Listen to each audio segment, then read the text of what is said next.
Good morning, students. Today our topic is determination of thickness of a thin sheet of transparent material. Okay, so we are taking one transparent material. So transparent thin material.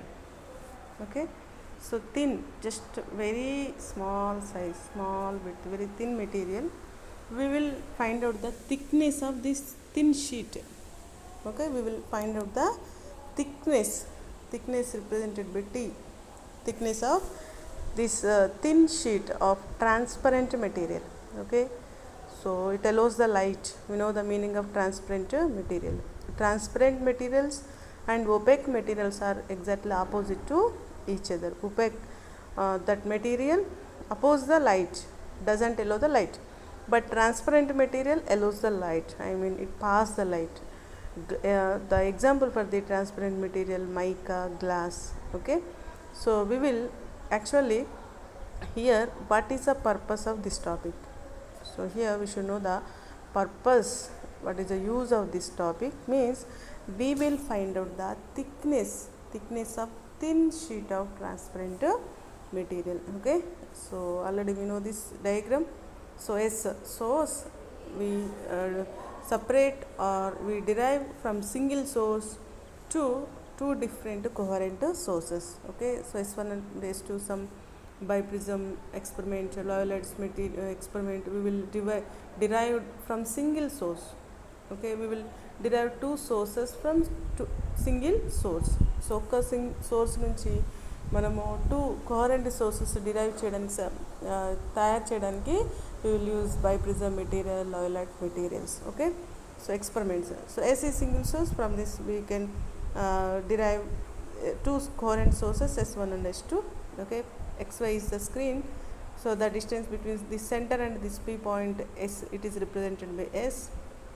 Okay, so this one is a transparent material. We are using some mica material, transparent mica material. When we introduce or we place this mica material in the path of this wave, the path in between S1 and P. Okay, we place some mica material in between S1 and P. Okay, so this is a complete information about this diagram. Okay, once again we are repeating same point. S1, S2 are the coherent sources. We should remember coherent sources only give interference pattern. Okay, so S is nothing but this is the distance between O and P. XY is the screen. We introduce one transparent material in between S1 and P. Okay, S1 and P. So here when we introduce this transparent material, automatically the entire fringe system is displaced through a constant distance towards the path of the beam. Okay, so I mean when we observe from micrometer eyepiece, so we will get fringes like this. So these are the fringes, so we will get fringes like this. When we introduce this glass plate in between S1 and P, automatically the fringes are displaced. Okay, the fringes are displaced. First of all, when so this is the position of fringes. After we introduce this glass plate, automatically so the fringes are move like this. Okay, move like towards the glass plate. I mean here we will get the fringes. So why? Because we introduce this glass plate here, so that fringes are move this side. Or if you introduce glass plate here, the fringes are moved, displaced this side. Okay, the fringes are displaced this side like this if you introduce glass plate here. So we should remember this point. Okay, so already we know the fringe. So but here one point we should remember, we should note one point, the fringe width remains constant. So the fringe width, this is the fringe, the fringe width is remain constant. This is the fringe. We represent this one, or like we represent like this. So the fringe will get like this or like this. So the fringe width is same, constant. The width of this fringe and this one is same. So here in this experiment also the fringe width is same. Okay, the fringe width is not unchanged. Okay, so always it constant. Okay, so first of all we consider path S1P. So this one is S1P. So the length of the S1P is here the S1P minus T. Here what is T? Thickness of the glass plate. Okay. So here in this, along this, the velocity of air is represented by velocity of air, or velocity of light is c. Okay, the velocity of light in air, represented by c. So we introduce some glass plate or mica plate. So the velocity of light in glass plate is represented by Cg. We should remember. So here what is Cg? Cg is nothing but the velocity of light in glass plate. So here what is C? The velocity of light in air. Okay. So we should remember this point. So here, and next we know that so here the time taken by the light to cover this distance is given by, okay, the time. Already we should remember one basic formula, that is velocity is nothing but distance by time. Okay, velocity is equal to distance by time. From this we can derive time is equal to velocity by distance. Okay, so velocity by distance. So here velocity is equal to distance by time. So time is equal to velocity by distance. Okay, we should remember this formula. So from this we can derive. So here the time taken by the light to cover this distance is given by time taken by light. So this is nothing but S1P minus T by C. Okay, the time taken by when light passes through the glass plate, so that is nothing but T by Cg. Okay, T by Cg. How we get this formula? So we have some basic formula, that is the velocity of light in air by velocity of light in glass plate is equal to mu. Mu is nothing but refractive index. So mu, the formula for the mu, refractive index of formula, velocity of light by velocity of light in glass plate. Okay, from this we can derive.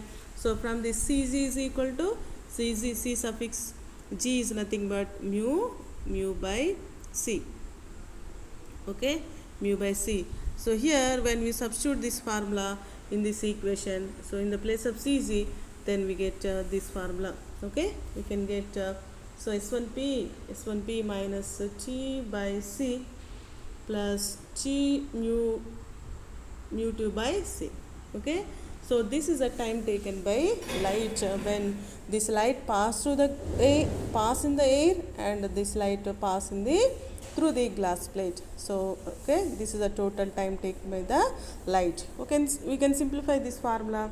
Just we take common C, 1 by C. So from this so S1P minus T plus mu T. So we can write rearrange this formula, nothing but 1 by C into S1P. So if you take common T, then we get T of mu minus 1. Okay, we will get this formula, T of mu minus 1. This is a path. S1 to P equivalent to air path. Okay, so we will get this formula. And next so we will do some simple mathematical derivations. So here now the path difference. So here what is the path difference? What it means? Path difference is nothing but S1P is the path traveled by the light. So S2P also path by light, path traveled by light. What is the path difference? So here path difference is nothing but S2P minus S1P. Okay, light ఈ distance వెళ్ళింది ఇక్కడ నుంచి ఇక్కడ, వాటి దారిలో పాత్లో దూరం ఎంత, difference ఎంత, వాటి మార్గంలో డిఫరెన్స్ ఎంత అంటే, ఎగ్జాంపుల్ ఇది 10 మీటర్స్ పోయిందంటే ఇది ఒక 5 మీటర్స్ పోయిందంటే, what is the path difference means 10 minus 5. Okay, just simply we write this formula S2P minus S1P. So here the path difference at P is nothing but here, so path S2P in air minus path S1P. Okay, so S2P we can write directly S2P. What is the path of S1P? Already we calculated this formula, S1P plus mu minus 1 T. Okay, from this we can separate this S2P minus S1P minus mu minus 1 T. But previous classes we discussed about what is the main path difference of light nothing but this is a formula we derived in last topics only. Okay, so from last topic we'll take this formula S2p minus S1p, path difference is equal to 2x d by d. Here what is capital D? The screen distance, the distance between sources and sources and screen. Okay, 2d nothing but the distance between two coherent sources. Okay, so just we simply substitute this formula in the place S1p and S2p minus S1p. We get this formula 2xd minus mu minus 1 into t. Okay, already we know that for path difference for bright fringes n lambda, path difference for dark fringes 2n plus 1 lambda by 2. Okay, we know that formulas. So here path difference for bright fringes is nothing but n lambda. Just we substitute here n lambda in the place of x, we substitute xn nth maxima 2x and d by capital D minus mu minus 1 t. Just we substitute this formula here. Next we simplify, we will get here we want xn value. Okay, so the distance of nth fringe, this is the distance of nth fringe. So xn denotes the position of nth maximum or distance of the nth maximum from center. Okay, if you substitute t is equal to 0 when we do not place this mica glass in the path in between S1 and P, just we substitute t is equal to 0. Okay, when we substitute t is equal to 0, then we get this formula. Okay, so if S denotes the displacement of nth maxima by introducing mica sheet, then okay, what is S?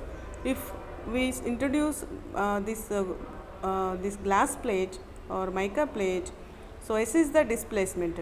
Okay, so S is the displacement. So just S is the displacement, then we get this formula. Okay, why we get this formula? Actually, this is a path difference. So this one is a path difference. But when we introduce mica or mica plate, then so this is the displacement. So displacement of nth maxima. So displacement of nth maxima. Okay, so we should remember this formula. So finally we get if we simplify this formula, this is then we get S is equal to capital D by 2d mu minus 1 into r. Okay, so here this fourth equation, so if you observe this equation, it doesn't contain n. It means, so this is a displacement of each maxima. Okay, it is a independent of n. So displacement of each maximum is the same. Okay, the displacement of each maxima is same. Okay, so here we should remember these diagrams, we should understand these diagrams. So these are the two coherent sources S1 and S2. Okay, so if we do not displace any mica plate or glass plate, we get so diagram like this. Okay, so uniform diagrams. Otherwise, if you introduce some glass plate in between S1 and P, so here these fringes are moved towards the in which we introduce this glass plate. Okay, so these are the fringes move or displaced this side. If we introduce same, so these are S1 and S2 fringes, S2 sources. So if you introduce like this, so if these are the S1 and S2 coherent sources. Okay, so these are the path. So this one is a P point. If we introduce glass plate here, the fringes are moved towards like this. Okay, so fringes are like this. I mean, these fringes are moved towards in which we introduce this glass plate. Okay, otherwise, if we introduce here, so these are the S1 and S2. So here these are the path traveled by light. If we introduce a glass plate here, so here this is a glass or mica plate, the fringes are like this. Okay, what we observe here, the fringes are moved towards this direction, down direction. It means in which direction, in which place or in which path we introduce this glass plate, so that direction only these fringes are moving. So we should remember this point. Okay, and next one, so we will find out the thickness of mica sheet. So thickness of mica is from last formula only. So what we get, S is equal to displacement of any maximum by introducing mica sheet is nothing but capital D by 2D into mu minus 1 into T. Okay. From this we can simply find out the T value, small t value from this S into 2D by capital D into mu minus 1. This is the thickness of mica sheet. Okay. We will find out by biprism experiment. We will find out 2D and D value by biprism experiment. So mu is the refractive index of the mica sheet. If you substitute all this value, we will find out the thickness of the mica sheet. Okay. So this is the information about this topic. Okay. Thank you.